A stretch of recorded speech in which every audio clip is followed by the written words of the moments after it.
Gavazzeni du service de direction de la recherche de l'Université Rennes 2, Frédéric Poggian, docteur en sciences de l'éducation et de la formation, ATER à l'Université de Bretagne occidentale, Anthony Charbonnier, docteur en psychologie de l'Université Rennes 2, et Fanny Guénoc, docteur en ergonomie de l'Université Bretagne Sud. Donc, cet atelier se déroulera en plusieurs temps. Dans un premier temps, une intervention de Madame Gavazzeni. Ensuite, il y aura une présentation du parcours de thèse des trois doctorants que je viens de vous présenter. Des trois docteurs que je viens de vous présenter. Et enfin, nous terminerons par un temps d'échange entre tous les intervenants et les participants. Je cède maintenant la parole à Marion Gavazzeni. Bonjour à tous, moi je vais vous parler d'un truc qui vous passionne, c'est toutes les démarches administratives pour organiser du coup votre soutenance de thèse. En fait, l'idée, c'était de venir faire un petit peu, mettre des focus sur les éléments sur lesquels nous, on sait qu'il peut y avoir des points de tension quand vous êtes à ce moment-là. Donc, du coup, l'idée, c'est effectivement, dans un premier temps, de toujours vous rapprocher de votre service de recherche. Donc, à Rennes 2, c'est la direction de la recherche et de la valorisation. Vous avez des services équivalents dans toutes les universités qui vous accompagnent sur l'organisation, du coup, de cette soutenance. Le point essentiel, c'est en fait de contacter le service recherche minimum 2 mois avant la date de soutenance de thèse. Pourquoi ? Parce qu'en fait, il va y avoir un délai qui va être nécessaire pour organiser cette soutenance. Alors, je vous parle bien de ça parce que ça nous arrive tout le temps, en fait, de se dire, finalement, on est prêt, nos manuscrits sont prêts, puis maintenant, il ne reste plus que la soutenance. Mais finalement, il y a quand même pas mal de choses à faire. Donc, ayez bien en tête que quand vous commencez à vous approcher de la fin, il faut compter à peu près 2 mois entre la prise de contact et la date de soutenance. C'est vraiment un élément essentiel. Comment ça va se passer ? Vous allez rencontrer quelqu'un qui va être dédié à l'organisation de votre soutenance de thèse. Et puis, vous allez du coup rentrer dans un circuit qui va vous paraître un peu complexe peut-être parce qu'en fait, chaque université va avoir une procédure, mais la procédure, elle est le gage aussi d'une soutenance qui va être fiable et qui va se mener, qui va bien se dérouler jusqu'au bout. Et le service de recherche est toujours là pour vous accompagner dans chaque étape de l'organisation de cette soutenance. Il va y avoir des éléments essentiels. On va vous demander de vérifier des choses autour de votre inscription en doctorat. Alors, ça va vous paraître bizarre parce que ça fait plusieurs années que vous êtes inscrit. Vous allez vous dire, mais ça, c'est déjà fait, je n'ai pas besoin de revenir dessus. En fait, pourquoi on va vous demander ces éléments-là ? Ça va être notamment pour vérifier l'inscription dans votre spécialité. Parce que des fois, on a pu s'inscrire dans une spécialité à l'entrée de thèse. On a évolué tout au long de son parcours de recherche et il y a des choses qui bougent. Et c'est encore le moment sur lequel on peut intervenir. Donc ça, c'est des choses, n'ayez pas peur, ne soyez pas en rogne contre les services administratifs qui vous disent de vérifier une énième fois les choses. C'est tout simplement parce qu'on sait que c'est essentiel pour vous. Et ensuite, on va vous demander, dans un premier temps, de faire un point sur l'ensemble de vos formations. Donc là, vous avez un logiciel Amétis sur lequel vous pouvez être totalement autonome pour faire un point sur vos formations. Donc, si vous ne l'avez pas encore fait, je vous invite à aller consulter ce logiciel. Vous avez tout un guide d'utilisation pour vous permettre aussi de faire le point sur vos heures de formation, etc. Parce qu'on va faire un contrôle de toutes ces heures de formation et c'est tout simplement pour limiter un stress qui serait inutile. Vous avez bien d'autres choses à préparer que de vous soucier de tout ça à la fin. Donc, si vous avez moyen d'anticiper ça, vraiment, je vous invite à le faire pour limiter le stress. Alors, c'est peut-être des choses bateaux, peut-être des choses que vous avez déjà en tête, ce que je suis en train de vous dire, mais on sait aussi que ce sont les points de tension sur lesquels, des fois, voilà, il peut y avoir des crispations, donc c'est pour ça que je suis dessus. Quand vous allez rentrer en contact avec votre service recherche, on va du coup vous expliquer qu'il va falloir fournir, dans un premier temps, vos manuscrits. Donc là, on va vous inviter à vous diriger vers les services de reprographie de vos universités et d'imprimer du coup les manuscrits qui vont correspondre au nombre d'exemplaires, correspondant au nombre de membres de jury présents, plus 3 exemplaires, puisqu'il y a des exemplaires qui vont être dédiés pour la diffusion dans vos SCD respectifs. La composition de jury va être proposée par votre directeur ou votre directrice de thèse. C'est lui qui a la responsabilité de transmettre la composition prévue au service de recherche. Il faut comprendre qu'entre votre directeur ou votre directrice de thèse et le service de recherche, il va y avoir plusieurs allers-retours sur cette composition de jury, le cas échéant. Et après, le service de recherche va se diriger vers votre ED pour valider ce jury. Donc ça, ce sont des éléments. Pourquoi on parle de 2 mois? Parce que chaque étape en fait du processus administratif prend un certain temps. Et donc du coup, il y a vraiment une question de contrôle sur ce jury puisqu'on doit respecter une parité, on doit respecter des statuts, on doit respecter également le fait que les membres du jury fassent, qu'il y ait un nombre qui fasse partie de l'établissement et d'autres personnes qui soient bien externes. Ensuite, on va vous laisser un petit peu tranquille quelques temps d'un point de vue administratif pour que vous ayez vraiment le temps de préparer votre thèse, mais on va vous demander de récolter un certain nombre de documents.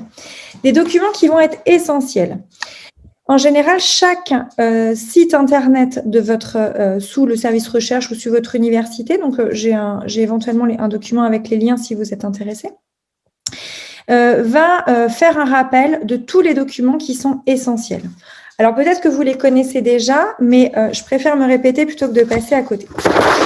On va, au-delà des manuscrits, vous demander un résumé de votre thèse, à la fois en français, mais aussi en anglais. Donc ça, c'est quelque chose que vous allez devoir préparer. On va vous demander aussi de vous rapprocher de vos services de bibliothèque pour obtenir un quitus, donc vraiment pour faire la preuve que vous n'avez plus rien à devoir en termes d'ouvrage qui aurait été emprunté ou autre. Donc ça, c'est un document qui est essentiel pour la soutenance. On va vous demander également de fournir un portfolio. Je crois que vous avez eu des ateliers aujourd'hui dessus, donc je ne reviens pas sur le sujet, mais en tout cas, le portfolio est un élément essentiel pour passer votre soutenance. On va également vous demander un document ABES, qui est un document en fait sur lequel vous allez préciser le titre de la thèse, le résumé, qui en fait sert pour la diffusion de votre manuscrit. Pour la diffusion du manuscrit, il va y avoir également un contrat de diffusion, notamment pour tout ce qui est autorisation de diffusion en ligne. Donc, sachez qu'un exemplaire papier sera automatiquement transféré au niveau du SCD. Mais il peut y avoir des conditions, notamment s'il y a des conditions de confidentialité, s'il y a des choses comme ça, c'est sur ces documents-là aussi que vous pourrez faire apparaître les éléments. On va vous demander également une attestation de dépôt, c'est-à-dire une attestation de dépôt électronique pour que la thèse puisse être déversée sur des plateformes dédiées, comme thèse.fr par exemple. Et enfin, élément essentiel, donc le point sur les formations. Donc là, comme je le disais, on vous renvoie vers Amétis pour ça. L'idée de l'atelier, ce que j'ai compris, c'était aussi de venir vous rassurer. Oui, les documents, c'est pas ce que vous kiffez, mais clairement, c'est accessible et on n'a jamais vu un doctorant qui n'y arrivait pas. Donc rassurez-vous là-dessus, on est aussi là pour ça. Plusieurs personnes vont être ressources pour ces documents-là, ou pour vous renseigner sur l'organisation de la thèse, évidemment vos services recherche, vos directeurs de thèse, vos directeurs d'ED. Les directeurs d'unité de recherche aussi peuvent être des bons points ressources dans ces démarches, notamment, je parlais tout à l'heure du service de reprographie, c'est aussi, il peut y avoir une prise en charge financière de l'unité de recherche en fonction de l'unité de laquelle vous dépendez. Donc, renseignez-vous aussi par rapport à ça. Le service de reprographie de vos universités, contactez-les pour obtenir les délais. En général, ils sont très réactifs, ils sont très à l'écoute. Donc, n'hésitez pas aussi à aller vers eux pour connaître toutes les démarches par rapport à ça. Et le SCD, évidemment, est un point ressource. Ce qui va se passer, c'est que du coup, pendant tout ce temps de démarche, vos manuscrits vont partir à l'étude de rapporteurs. Donc, on va obtenir des rapports, des pré-rapports sur vos travaux de recherche. Et du coup, ces rapports vont vous être envoyés par la suite afin, en fait, de préparer justement votre soutenance orale et de préparer vos questions. Ça va être envoyé également à votre directeur ou votre directrice de thèse. Et donc, du coup, l'idée, c'est aussi de pouvoir faire des allers-retours avec votre directeur de thèse de manière à préparer tout ce qui pourrait faire l'objet de questions, de débats, de discours pendant la soutenance. Donc ça, ce sont les éléments essentiels. Et à la fin, Une fois que tout ça se sera fait, on va passer à l'étape sympa qui est l'étape la publication de votre avis de soutenance. Et là, c'est le moment, en fait, donc on va diffuser largement. Donc, quand on n'est pas en période confinée, sachez que vos soutenances sont ouvertes au public. Et donc, du coup, c'est le moment aussi de convier les gens, puisqu'il va y avoir une communication sur le web principalement, mais aussi par voie d'affichage et par liste de diffusion. Donc, c'est le moyen aussi d'ouvrir largement à votre réseau pour dire que du coup, vous êtes, ça y est, sur la fin et que vous êtes sur la phase de soutenance. Donc, d'un point de vue administratif, c'était ce que je voulais vous dire. C'est basique, j'en ai conscience, mais c'est aussi essentiel. Je pourrais vous envoyer, si vous le souhaitez, quelques ressources avec les documents, puisque du coup, j'ai les documents vers moi si vous voulez voir à quoi ça correspond dès maintenant, pour avoir un peu connaissance de ce qu'il y a. Je peux tout à fait le mettre dans Converser. L'objet, c'est, si j'ai bien compris, Clara, c'était aussi que du coup, les docteurs puissent venir maintenant vous parler de la phase orale de la soutenance. Et si vous le souhaitez, moi, je me tiens à votre disposition après, puisque on se disait aussi que ce serait intéressant de dire, et l'après, une fois la soutenance faite, qu'est-ce qu'on fait, quelles sont les questions qu'on se pose et comment on peut ouvrir le champ éventuellement à d'autres projets professionnels que celui de l'enseignement supérieur. Très bien, merci Marion pour cette intervention. Donc, je vais maintenant passer la parole donc, aux docteurs qui vont revenir sur leur expérience. Alors, je vois Anthony en premier sur mon écran. Donc, Anthony, je vais vous laisser commencer. Bonjour, pas de souci, je vais bien commencer. Donc, je m'appelle Anthony Charbonnier, je suis docteur en psychologie sociale donc, à l'université de Rennes 2. Du coup, j'ai fait ma thèse au sein du LP3C. Donc, j'ai soutenu récemment le 9 février 2021. Du coup, j'ai travaillé donc tout ce qui était reconnaissance et usage des émoticônes. Et concernant donc plus la fin de thèse et tout ce qui a été apporté sur les documents, donc c'est vrai que j'avais contacté du coup l'ED du coup au sein de Rennes 2 pour avoir justement tous ces documents-là pour préparer un peu ma soutenance. Donc, j'avais fait ça en septembre, où justement on m'a donné la liste de tous les documents que j'avais besoin justement pour réaliser ma soutenance. Par rapport à ce qui a été dit à par Marion, je voulais juste revenir sur le formulaire justement pour la validation du jury. Il faut même l'envoyer avant les 2 mois de la date de soutenance, puisque sans cette validation de l'ED de votre jury, la thèse ne peut être envoyée en format papier à vos rapporteurs. Du coup, ce qui va décaler un petit peu votre pré-rapport. Donc, ça a été dans mon cas où j'ai déposé ma thèse et l'envoi à mes pré-rapporteurs a été un peu décalé puisque le jury n'avait pas été officiellement validé par l'école doctorale. Voilà. Ensuite, j'ai fait du coup une soutenance totale sur Zoom. Puisqu'on était fin de confinement. Du coup, voilà, j'ai pu faire ma soutenance donc sur Zoom avec le jury sur Zoom, ce qui était difficile de les faire déplacer vu qu'ils étaient un peu loin de Rennes. Et voilà, et puis maintenant, je suis en poste d'ingénieur de recherche, toujours au LP3C sur Rennes 2. Merci Anthony pour votre retour.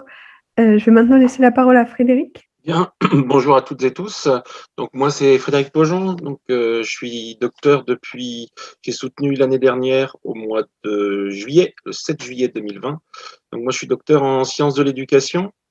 Je me suis intéressé à un domaine tout le monde se demandait pourquoi je m'y intéressé, et en fin de compte avec la pandémie, je me suis intéressé à la construction de l'expérience d'enseignants en formation continue sur des plateformes hybrides, et qu'est-ce qu'ils pouvaient construire dans le cadre de ces formations, et comment ces plateformes, surtout sur la partie à distance, pouvaient instrumenter l'activité de personnes qui étaient confrontées à des nouvelles modalités de formation, telles que pouvait être l'être, par exemple, pour ceux qui connaissent Magister, qui est la plateforme de formation hybride mise à disposition par l'Éducation nationale. Moi, avant de parler de la fin de thèse, je crois que je l'avais dit aux organisatrices qu'on s'est rencontrés, je crois que la thèse, c'est un peu une histoire. Moi, j'ai je suis un jeune docteur, mais pas un jeune garçon. J'ai 20 ans de côté professionnel en amont. J'ai été professeur des écoles et directeur d'école pendant une dizaine d'années. J'ai été conseiller pédagogique pendant une dizaine d'années. Dans le premier degré, j'assurais de la formation pour les enseignants. Et je suis venu à la recherche par la reprise d'études en master, sur un master, le master de Rennes 2, apprentissage et didactique. Et puis j'ai été piqué, j'ai pris goût à la recherche et j'ai voulu continuer en thèse. Alors une des difficultés quand on est dans ma position, c'est que j'ai choisi un terrain de recherche qui était tout proche de mon terrain professionnel. Et là, ça demande un sacré apprentissage et c'est souvent le cas. Savoir changer de lunettes et faire attention de ne pas remettre les lunettes du formateur à la place d'une lunette du chercheur quand on est dans une activité de recherche. Je crois que ça, c'est extrêmement important pour les personnes qui sont dans le même cas que moi. Après, la thèse, ça a été un moment, des montagnes russes. Il y a des moments où on a l'impression qu'il y a une forme de jouissance, de nirvana, et puis après, des fois, on est au fond du fond. Mais je crois que tout le monde passe par ces moments-là, et je pense qu'il y a plusieurs choses qui sont importantes dans cette histoire. C'est ces directeurs de thèse, moi j'en avais 2, qui pour moi ont été d'un soutien. Je les remercie encore parce que ça a été un soutien permanent. Il y a aussi les collectifs de doctorants qui, à mon avis, sont extrêmement importants. Son labo aussi qui est extrêmement important. Moi, je fais partie du CREAD. Et puis les moments où on a un séminaire de recherche orienté autour de l'écologie de l'activité avec mon directeur de thèse qui était Jérôme Guérin. Et c'est vrai que ces moments de séminaire permettaient aussi de se ressourcer et de faire des allers-retours entre son activité solitaire, parce qu'il y a beaucoup d'activités solitaires. Et à un moment donné, il faut que la thèse soit une activité aussi collective. C'est-à-dire qu'on attend de réfléchir à certaines choses et c'est intéressant de donner à voir sur quoi on attend de réfléchir. Et des fois, il suffit d'une présentation un après-midi dans un séminaire pour tout débloquer. Voilà. Alors la fin de thèse, c'est vrai que la fin de thèse, comme je dis, je suis pas un bon exemple. Il faut écrire dès le début. Faut s'astreindre, à mon avis, à écrire régulièrement, même des petites choses, d'avoir un petit carnet près de soi, d'avoir des idées, de commencer la rédaction de sa thèse assez rapidement en fait, ce que j'ai pas fait. Donc je suis bien placé pour donner des conseils. Mais je pense que c'est extrêmement important de se confronter à l'écrit. On a plein de bonnes idées dans sa tête, on a plein de bonnes idées à l'oral, mais après le passage à l'écrit, c'est une formalisation de la pensée et qui est, à mon avis, à un moment extrêmement intéressant, mais qui demande de la rigueur, qui demande de l'habitude. Et je crois que ça, c'est extrêmement important. Sur la fin de thèse, c'est vrai que on passe par plein de phases parce que il y a l'échéance des dates, il y a un calendrier qui vous a été donné par Marion qui était hyper clair avec les différents moments auxquels on peut pas déroger. Alors c'est vrai que quand on a déposé sa thèse, on se dit c'est top, voilà, on est presque débarrassé. Eh ben non, il y a encore une nouvelle étape qui commence, c'est la préparation de la soutenance et à mon avis qui est extrêmement importante. Et cette présentation de soutenance, moi, quelque part, quand vous allez soutenir, on vous demande pas de recracher votre thèse. On vous demande de montrer aussi que vous avez continué à réfléchir depuis que vous avez fini d'écrire. Et ça, je pense que c'est extrêmement important. Et c'est vrai que les rapports des 2 rapporteurs du jury sont extrêmement profitables aussi là-dessus. C'est qu'il faut vous appuyer. C'est-à-dire que les questions qui sont posées sont souvent des orientations sur lesquelles on vous attend. On a besoin d'éclaircissement, on a besoin de voir si vous avez été plus loin, on a besoin de rigueur par rapport à ça. Et je crois que c'est un élément qui, moi, me paraît extrêmement important. Dernière chose, moi j'ai soutenu aussi à distance. Si jamais, je vous souhaite pas, mais si vous êtes amené à soutenir à distance, préparez-vous au côté technique des choses, c'est-à-dire que ça dépend quelle plateforme vous utilisez. Anthony a dit qu'on lui avait fait utiliser Zoom, moi on m'a fait utiliser BBB. Sur BBB, par exemple, le chargement de vos PowerPoint doit se faire avec une version spécifique du diaporama. Enfin, je me suis retrouvé, moi, à avoir un PDF tout bête parce que j'avais pas la bonne version, alors que je m'étais préparé auparavant, mais bon, j'ai réussi à gérer. Mais le côté technique, si vous êtes à distance, est un élément aussi extrêmement important en amont. Voilà un petit peu un témoignage. Et donc, du coup, moi, maintenant, je suis attaché temporaire de recherche à la faculté des sciences du sport et de l'éducation à l'UBO. J'ai obtenu ma qualification en section 70 au mois de février dernier. Donc là, je postule sur des postes de maître de conf. Donc, je suis encore dans une autre phase actuellement. J'attends des retours pour savoir si je vais être auditionné.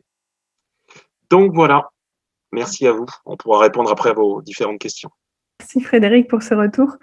Et voilà, donc il me reste à vous présenter donc Fanny qui va donner qui va apporter aussi également son témoignage concernant la thèse. Alors, bonjour à tous, j'espère que vous m'entendez bien. Ça va? Ok.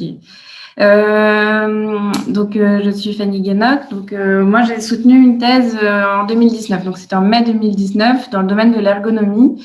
Ma thèse portait sur l'activité et l'influence des préventeurs, donc les personnes qui s'occupent de la sécurité dans les industries à risque. Alors, moi, j'ai une fin de thèse, un témoignage de fin de thèse un peu chaotique, on va dire, puisque j'ai eu un premier manuscrit qui a été refusé. Alors, pour vous planter un peu le contexte, j'avais un contrat qui était avec un institut de recherche, donc l'INERIS, et l'université. Donc, en fait, cet institut de recherche mettait des contraintes assez fortes puisqu'il finançait ma thèse et il fallait que j'ai soutenu au bout de 3 ans tout pile. Donc, en commençant en janvier 2015, il fallait qu'en décembre 2017, j'ai soutenu, en fait. Donc, ce qui était en fait injouable. Alors, je ne sais pas si certains d'entre vous ont des contraintes comme ça administratives un peu fortes, mais oui, ce qui s'est fait, c'est qu'on a fait un avenant en fait à mon contrat. J'ai pu prolonger un petit peu et déposer un manuscrit en mars 2018. Mais alors, dans les contraintes de ma thèse, c'est que j'avais des encadrants qui avaient des points de vue divergents en fait sur l'orientation de la thèse. Alors ça, je suis certaine qu'il y en a d'autres parmi vous.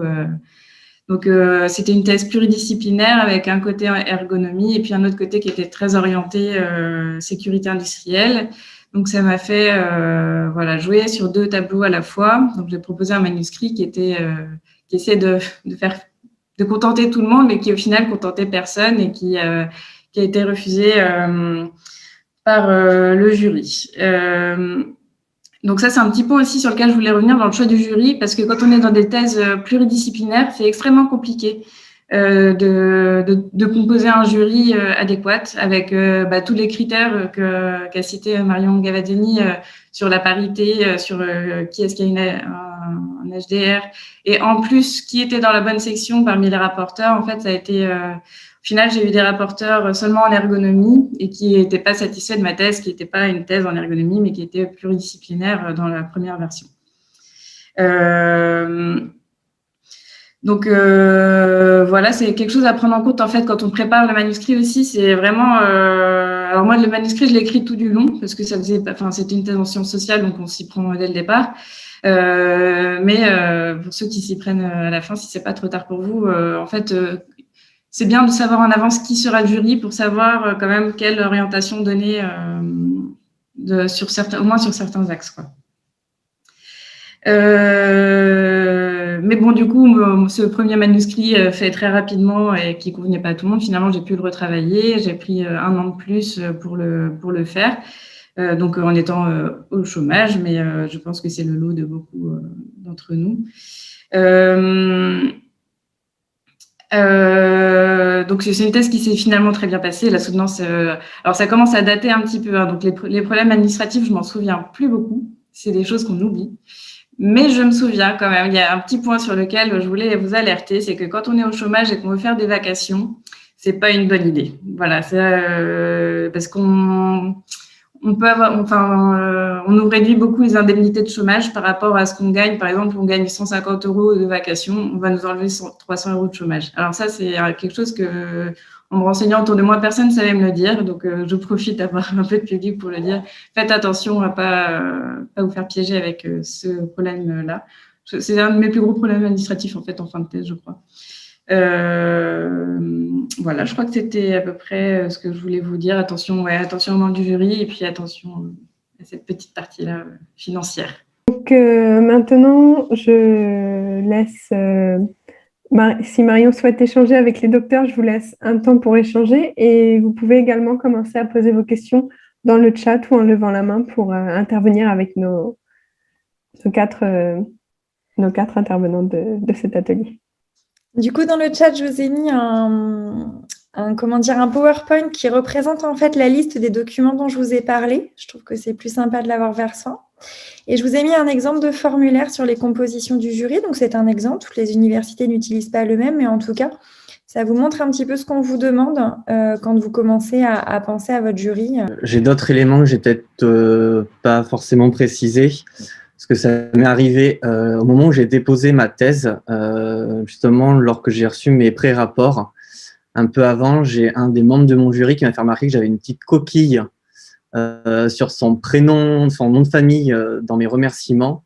Donc, il ne faut pas s'inquiéter si vous faites des petites erreurs de coquille. Il est possible, après la soutenance, de modifier justement votre thèse sur ces fautes de coquille pour renvoyer derrière. Et autre aspect aussi qui m'est arrivé, du coup, sur N2, notamment grâce au service repro de l'université, lorsque j'ai envoyé ma thèse pour impression. Du coup, ils ont regardé quand même ma thèse, ils ont vu qu'il me manquait une page. Donc, ce qu'on appelle une page de faux titre. Donc, j'avoue, j'avais vu ça nulle part, qui était obligatoire d'avoir cette page-là. Donc, c'est notamment par rapport à la BU. Du coup, voilà, ils m'ont prévenu qu'il manquait cette page-là. Donc, ils ont pu stopper l'impression. J'ai pu faire cette page-là. Et du coup, après, ils m'ont imprimé la thèse.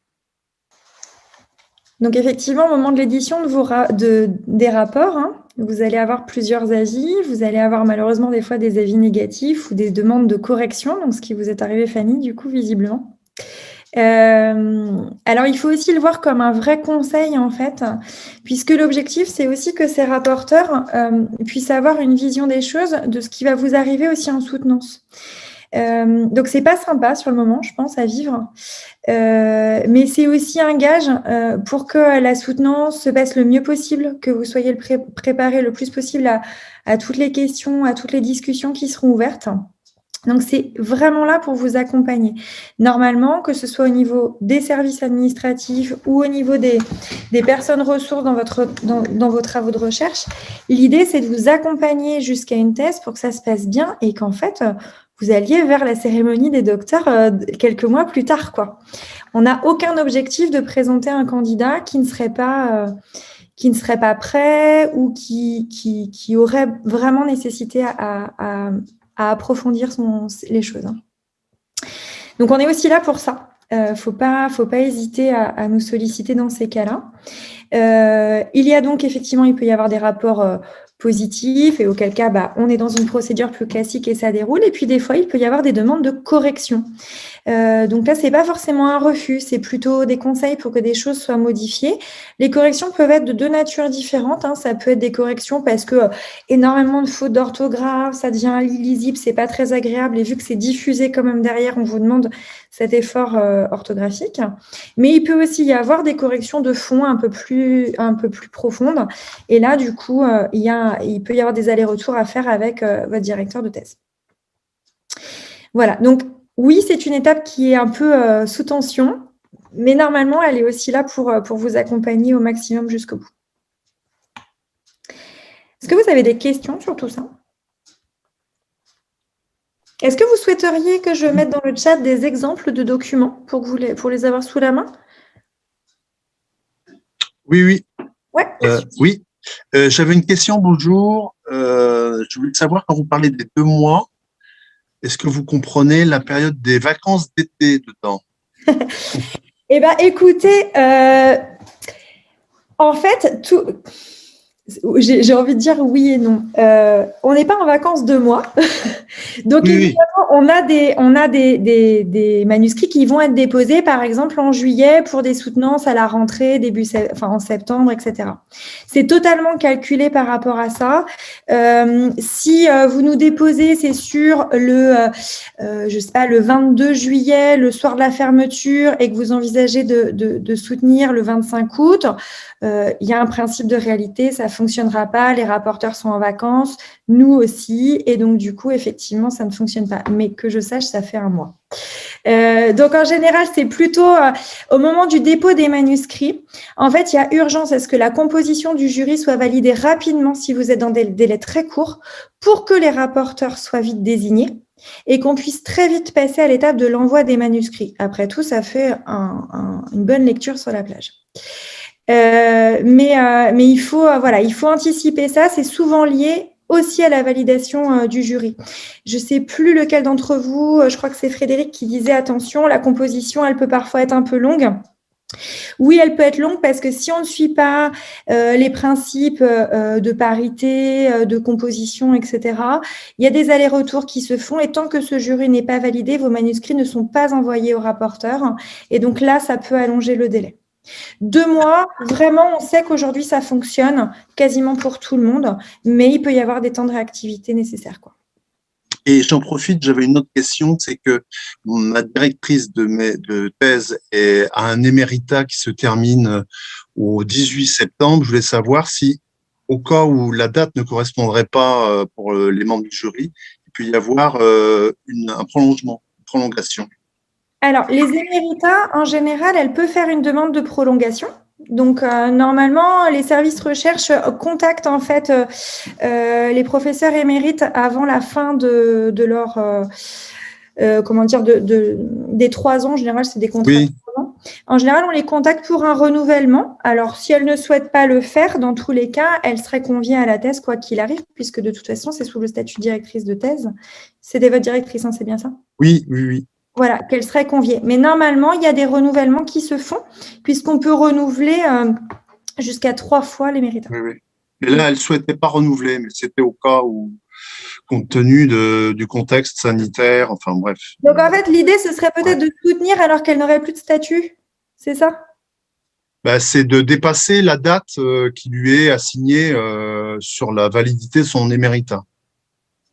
Si elle dépassait la date. Si la date de soutenance était après sa date de fin de l'éméritat.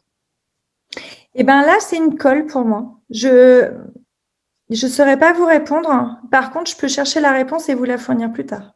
Ouais. Merci beaucoup. Alors, je vois qu'il y a une question sur la co-tutelle. Oui, Ouais, sur la co-tutelle, c'est un petit peu particulier parce que ça va aussi dépendre de l'endroit où vous allez soutenir. Si vous êtes puisque du coup, vous n'allez faire qu'une seule soutenance dans un établissement. Donc, du coup, vous allez, ça va être lié à, ça va être lié à à l'établissement dans lequel vous allez être. Si vous êtes par exemple, si vous êtes sur un établissement breton, admettons Rennes 2, et que vous êtes en co-tutelle, la procédure est effectivement la même. La procédure est la même sur la soutenance. J'essayais de voir s'il y avait des cas particuliers. Non, la procédure va être la même. Par contre, si vous soutenez dans une autre… Alors, en général, c'est défini au moment de la signature de votre convention de co-tutelle. Tous les éléments aussi qui se rapportent à la soutenance, il peut y avoir des éléments qui vont être précisés, puisqu'il peut y avoir des demandes très particulières des établissements étrangers. Et donc, en général, c'est un accord entre les 2 établissements au démarrage. Donc là, comme c'est un peu du cas par cas sur les co-tutelles, je vous dirigerai plutôt là vers le service recherche pour faire le point et voir en fonction de l'établissement où vous souhaitez aller. Merci Marion pour ces réponses. Alors, j'ai vu que Henri Saint-Jean avait levé la main. Je vous donne la parole. Juste avant de vous donner la parole, il y a une question d'Emmanuela Sabatini dans le chat. Oui, j'ai vu. Bon, je pourrais y répondre pour tout le monde si tu veux tout à l'heure. D'accord. Donc, je laisse la parole dans ces cas-là à Henri Saint-Jean. C'est une question très simple et très triviale. En termes administratifs, pour le paiement des frais d'université, administrativement, ça part de quand à quand? Moi, ça fera 3 ans en décembre prochain. Mais si je soutenais qu'en février, par exemple, prochain, est-ce qu'il faut que je repaie une inscription ou pas? Voilà. C'est pas gênant en soi, hein, mais je veux savoir. Donc, en général, les universités accordent un délai quand vous êtes en fait vraiment sur la fin. Par exemple, et tout va dépendre de la date à laquelle vous allez déposer vos manuscrits. Si vous déposez vos manuscrits en décembre et que vous soutenez en février, la plupart du temps, il y a des délais qui sont accordés, des prolongations, en fait, le temps de la passation de la soutenance. Mais comme c'est propre à l'établissement, en fonction d'où vous êtes, je ne peux pas avoir la réponse pour l'ensemble des établissements. Mais c'est la pratique classique. Merci, mais je vais déposer on va dire le brouillon là dans 15 jours. Alors bon, je ferai après. Donc normalement, ça doit être bon. Alors, je réponds peut-être, Clara, à la question d'Emmanuela. Oui, allez-y. Donc, c'est vrai que, alors, moi, ça a été un peu spécial, c'est que la première année, donc je travaillais toujours comme conseiller pédagogique quand j'ai commencé ma thèse. J'ai pas été très fort cette année-là en termes de travail. Ma deuxième année, j'ai eu de la chance d'avoir un congé professionnel. Donc, avec ce congé professionnel, j'ai pu à la fois donner quelques cours à la fac et avancer sur mon travail. Et puis, les 2 dernières années, parce que je l'ai soutenu en 4 ans, j'étais aussi attaché temporaire d'enseignement de recherche à la faculté. Pour répondre à ta question, c'est beaucoup sur du temps perso, du temps de vacances que j'ai avancé sur mon travail, mais je crois que je ne dois pas être le seul. C'est un des principes quand on se retrouve dans cette situation où on travaille en même temps. Dernière chose, je ne l'ai pas dit dans la présentation, mais il y a un moment qui est quand même plutôt très sympa dans la thèse, c'est la soutenance.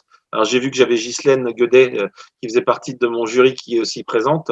Moi, c'est un moment, même si ça a été fait à distance, c'est un moment où vous vous retrouvez avec des chercheurs, vous êtes considéré comme presque un nouveau chercheur. Vous êtes là ce moment d'échange avec des pairs, je trouve, est un moment extrêmement. Alors moi, j'en ai un très très très bon souvenir, même si c'est épuisant. On est vraiment sur un aspect scientifique et je trouve que c'est un moment extra. Enfin, bon, j'ai trouvé que ça c'était vraiment un moment super sympa. Donc je ne sais pas comment ont vécu les autres, Fanny et Anthony, mais moi, je voulais revenir là-dessus. Je trouvais que c'était un moment extrêmement agréable. Je suis d'accord avec Frédéric sur justement le côté agréable de la soutenance.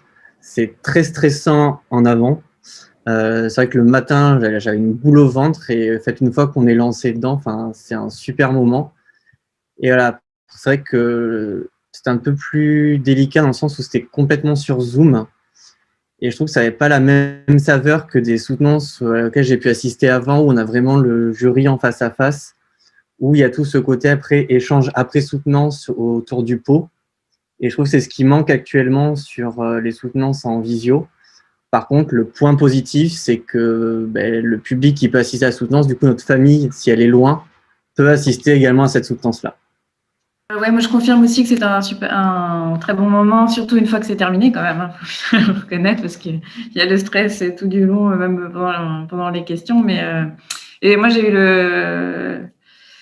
la chance de le faire en présentiel et d'avoir l'ensemble des membres du jury qui avaient fait le déplacement, même en venant de Aix, en venant de Paris, etc. Donc moi ça a été un vrai moment chouette. Mais extrêmement stressant, il faut reconnaître. Mais il faut être bien préparé, il faut avoir répété son discours des 50aines de fois et puis avoir bien lu les rapports aussi pour préparer les réponses. Parce que toutes les questions, en fait, les rapporteurs, ils n'inventent pas de nouvelles questions une fois sur place. Tout est déjà dans les rapports, donc il faut avoir bien préparé avec ses encadrants pour réduire le stress, quoi. Oui, alors je reviens sur ce qu'a dit Fanny. Il faut presque, par rapport au rapporteur, tout est dans les rapports. Et puis après, ce qui est extrêmement intéressant et à faire, c'est aussi de connaître les objets et les orientations de recherche de tous les membres du jury. C'est-à-dire qu'à un moment donné, vous savez que les membres du jury vont regarder votre travail aussi avec leur angle de vue, et ce qui est normal, et donc de voir comment ça vient discuter, échanger avec leur cadre ou avec leurs résultats. Et je crois que ça, c'est un élément aussi extrêmement important qui est à préparer en amont. Même si c'est stressant, c'est un chouette moment. Merci beaucoup pour ces retours. Alors, nous avons également une autre question dans le chat, plutôt pour Frédéric. C'est une question de Muriel Blas, excusez-moi, qui écrit une question peut-être pour Frédéric. Dans quel ordre faire les choses par rapport à l'éducation nationale? Je suis actuellement en détachement, mais il me faudra dire dès février ou mars si je réintègre l'année suivante. Or, les postes d'ATER sont publiés plus tard, il me semble. Comment gérer cela? Alors, c'est vrai que tous les ans, on doit demander son détachement. Je suis un peu surprise, Muriel, qu'on te demande aussitôt, parce que moi, j'ai demandé mes détachements en amont, mais j'avais jusqu'au mois de juin, au moment où on savait si son poste si on était accepté sur un poste d'ATER, il faut que tu te renseignes auprès de l'Éducation nationale et appeler normalement, parce que ça doit passer par le ministère, en fait, le détachement. C'est pas le rectorat les rectorats ou l'inspection académique donnent un avis, mais c'est le ministère qui acte ou pas. En fait, je prends la parole, je suis pas encore, j'en suis pas là, j'anticipe sur l'année prochaine, puisque j'ai un contrat doctoral de 3 ans, donc je suis normalement en détachement jusqu'au 31 août 2022. Or, j'ai vu passer cette année, donc pour renouveler les détachements, si je termine en juin 2022, ça veut dire qu'il faut que j'ai, dès le mois de février ou mars, postuler pour dire si je reprenais un poste ou pas, en fait. C'est plus dans ce sens-là, en fait. Ah oui. Or, ma thèse, je la passerai sans doute entre septembre et décembre 2022. Donc, l'idée, ce serait plutôt de partir sur un poste d'ATER après. Mais je ne savais pas trop comment gérer ça, en fait, s'il fallait derrière, du coup, demander une disponibilité ou dire que je reprends un poste et puis finalement, après, dire, bon, bah non, puisqu'il y aurait peut-être un poste d'ATER. Enfin, tu vois, c'était plutôt dans cette… Oui, alors moi, je te conseille plutôt, si tu n'as pas de poste fixe, de récupérer un poste, quitte à faire la démarche pour demander un détachement après. Ok, j'avais un poste fixe, mais ils me l'ont… Oui, je me doute. Voilà. Donc, il faut que tu repartes sur un poste fixe pour assurer tes arrières. Ok, merci. Merci pour cette réponse. Est-ce que vous avez d'autres questions?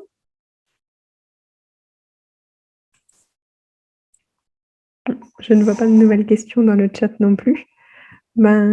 Alors, je vais déjà remercier donc Marion, Frédéric, Anthony et Fanny pour avoir accepté de participer à cet atelier et pour leurs différentes interventions.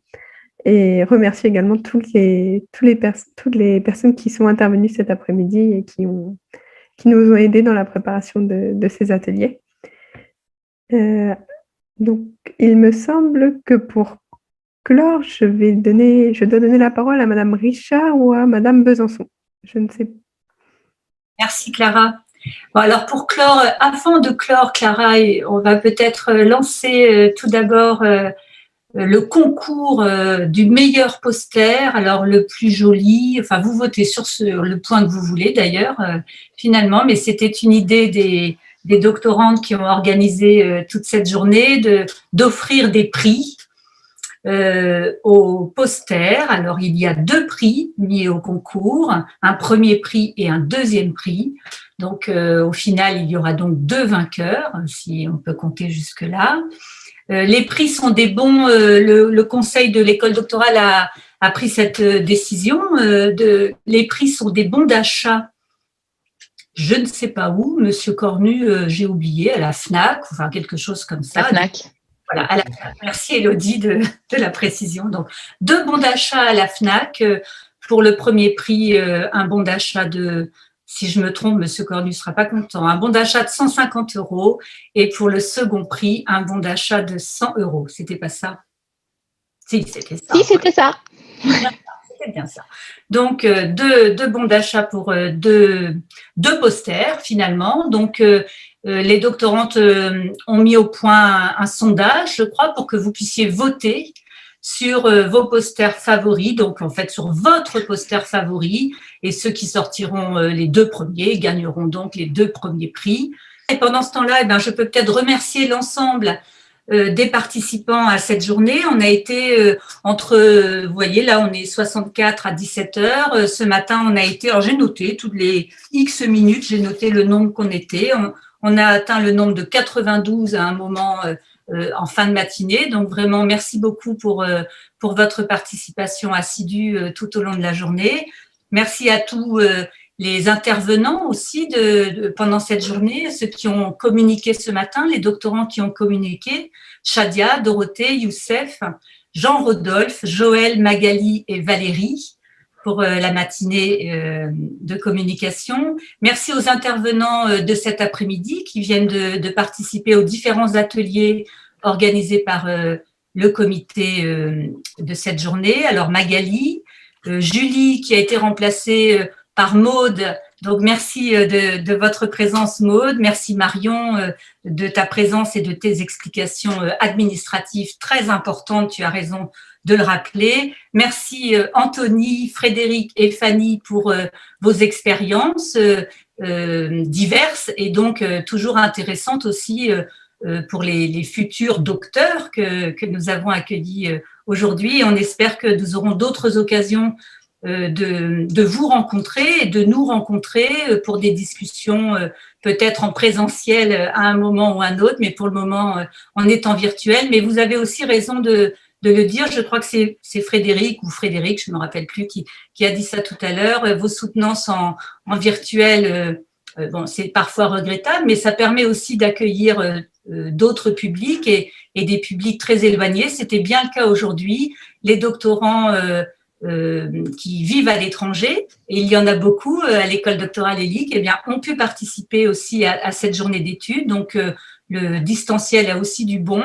Et j'espère que dans les années à venir, on pourra faire évidemment une journée d'études en présentiel, mais il faudra qu'on garde aussi ce lien distanciel pour les doctorants qui sont plus éloignés. Et le nombre de participants que vous étiez tout au long de la journée nous montre aussi l'intérêt de cette présence à distance avec cet outil Zoom, mais d'autres outils existent aussi. Je voudrais encore remercier pendant les derniers votes le bureau de l'école doctorale et son conseil qui ont favorisé l'organisation de cette journée d'études et en particulier peut-être Catherine Lebert qui ne pouvait pas être là cet après-midi mais qui est l'administratif, disons, qui avait en charge cette journée d'études et notamment son organisation présentielle, puisque nous l'avons aussi organisée en présentiel au cas où nous puissions vous accueillir sur le site de Rennes 2. Donc, les salles étaient réservées, enfin, tout était réservé. Donc, merci Catherine pour ce travail. Merci Monsieur Cornu pour votre investissement dans cette réalisation. Et puis, Maud et moi, évidemment, nous vous remercions tous aussi. Nous avons eu beaucoup de plaisir à coordonner cette organisation avec les doctorantes qui s'y sont impliquées. Et donc, je voudrais terminer mes remerciements, surtout pour remercier, j'ai essayé de les compter, mais c'est 6 doctorantes qui se sont très investies dans l'organisation de cette journée depuis longtemps. Alors, c'est une journée qu'on organise depuis l'année dernière. Donc, certaines de ces doctorantes organisent cette journée depuis l'année dernière. C'est la journée que nous avons dû annuler l'année dernière à cause du premier confinement. Donc, merci de votre investissement sur le long terme. Et puis, vraiment, félicitations à vous 6, Clara, Dolly, Elsa, Laurine, Nawal et Tabata. Merci vraiment. Et puis, surtout, félicitations puisque tout était très bien orchestré. On a beaucoup insisté au cours de la journée sur le respect du temps. On est parfait. Vous avez su respecter tout, faire intervenir les participants, les communicants, aller les chercher, favoriser aussi la publication des posters dans le monde virtuel parce que ça demandait quand même un grand investissement et donc on peut aussi féliciter Dolly pour la réalisation de ce monde virtuel pour ELIC qui désormais est une ressource aussi pour l'école doctorale. Donc merci beaucoup de cette nouvelle ressource et puis on espère que l'ensemble de la journée a convenu à à l'ensemble des participants que vous êtes.